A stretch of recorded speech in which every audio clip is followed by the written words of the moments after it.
আজকে তালিকা চলে আসছে, তালিকা কিন্তু আমাদেরও আসবে। তবে আমরা এই তালিকার জন্য ভয় করি না। আমরা এই তালিকাতে যেতে প্রস্তুত আছি, কারণ এই তালিকায় যতক্ষণ আমার নামটা না আসবে ততক্ষণ তো আমি আমার মাবুদের সাথে মিলতে পারবো না।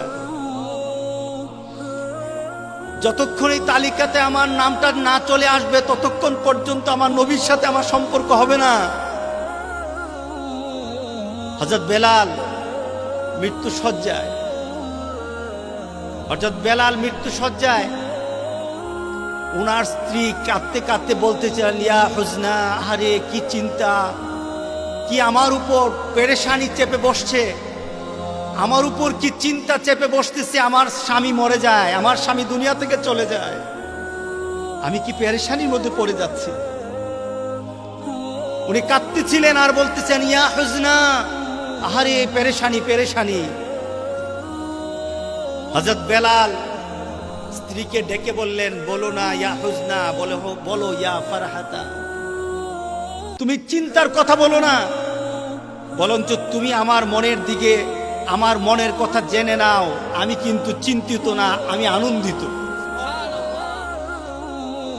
আমি আমার মৃত্যু নিয়ে আনন্দিত, কারণ এই মৃত্যুর পরবর্তী একটা সময় চলে আসবে, আমি মিলিত হয়ে যাবে আমার রাসূলের সাথে।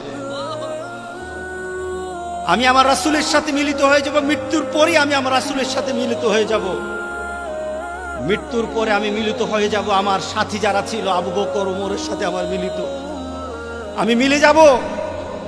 মুমিন কখনো মৃত্যু নিয়ে ভয় পায় না, বরং মুমিন ভয় পায় আল্লাহকে ভুলে থাকা, রাসূলকে ভুলে থাকা মুমিনের সবচাইতে বড় ভয়। কথা ঠিক আছে কিনা বলেন? মুমিনের ভয় তো মরা না, মরা তো হলো কাফেরদের জন্য, মরা হলো ভয়ের। মুমিনের মরা হলো জান্নাতের দরজা দেখা। আল্লাহু আকবার বলি। মুমিন মরে জান্নাত দেখে, আর কাফের মরে বেদনা দেখে। কথা ঠিক আছে কিনা বলেন? ইমাম গাজ্জালী রাহিমাহুল্লাহ, উনি কবর সম্পর্কে বলতেছিলেন, কবরের আযাব সম্পর্কে, যে কবরের একটা পরিবেশ হবে, কবরটা ভয়ের। উনি বললেন, কবরে যাওয়ার আগেই তো কবরের ভয় অনেকে নিয়ে নেয়, কবরে যাওয়ার আগেই তো তার কবরের চিন্তা পেয়ে বসে। কবরের মধ্যে চিন্তা আছে, কবরের মধ্যে কষ্ট আছে, এটা তো কবরে যাওয়ার আগেই হয়ে যায় অনেকে। আবার অনেকে কবরে যাওয়ার আগেই তার আখিরাতের সুখ স্বাচ্ছন্দ্য, আখিরাতের মজা, আখিরাতের সবচাইতে ভালো পরিবেশটা সে দেখে দেখে মরতে থাকে।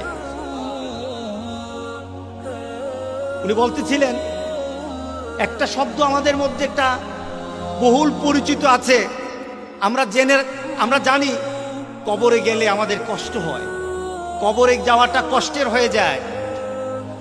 উনি বললেন, তাদের জন্য কবরের কষ্ট তো দুনিয়া থেকেই পেয়ে নেয়, দুনিয়া থেকেই তারা আরম্ভ করে দেয়। যখন সে মৃত্যু শয্যায় চলে যায়, তখন পৃথিবীর তার সম্পদ, তার সন্তান, তার পরিবার, তার ক্ষমতা, দুনিয়ার প্রতি তার ভালোবাসা এমন ভাবে সে ছড়িয়ে ছিটিয়ে দেয় দুনিয়াতে। মৃত্যুর সময় তার ভালোবাসা গোটা পৃথিবীর মধ্যে ছড়িয়ে থাকে। আল্লাহু আকবার।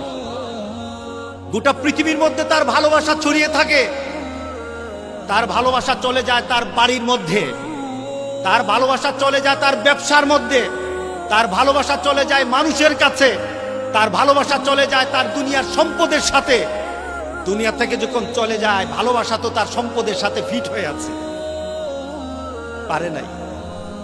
যার সাথে ভালোবাসা সেখান পর্যন্ত চলে যাবে, তার সাথে ভালোবাসা করতে পারে নাই, মাবুদের সাথে ভালোবাসা সৃষ্টি করতে পারে নাই, রাসূলের সাথে ভালোবাসা করতে পারে নাই, দ্বীনের সাথে সম্পর্ক করতে পারে নাই। সে যখন দুনিয়া থেকে চলে যায়, ভালোবাসা একদিক, সে চলে যায় আরেক দিক। তখন টানাপড়া,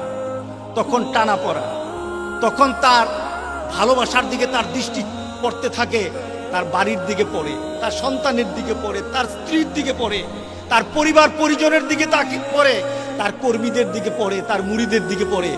তখন সে আশ্চর্য হয়ে যায়, সে ব্যথিত হয়, এগুলি ফেলে আমি কোথায় যাব,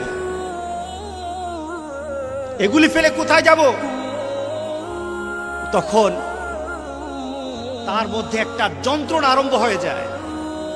যেমন যেমন আপনার থেকে কোনো জিনিস হারিয়ে যায়, আপনার টাকা হারিয়ে গেল, সম্পদ হারিয়ে গেল, আপনার বাবা আপনার আত্মীয় স্বজন যখন হারিয়ে যায় আপনার কষ্ট লাগে কি না?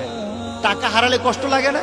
পেছনে কারণটা কি? টাকার প্রতি ভালোবাসা আছে, সম্পদের প্রতি ভালোবাসা আছে, এর জন্য আপনার সম্পদ কি হয়? আপনার অন্তরে কি হয়? যন্ত্রণা হয়। তিনি বলতেছেন যে কবরের আযাব বলতে কিছু নাই। আমি মনে করি কবরের আযাব তো তারাই নিয়ে মরে যারা তাদের ভালোবাসাকে দুনিয়ার মধ্যে রেখে তারা দুনিয়া থেকে যায়, তারাই তো কবরের আযাব নিয়ে মরতে থাকে। কথা ঠিক আছে কিনা বলেন?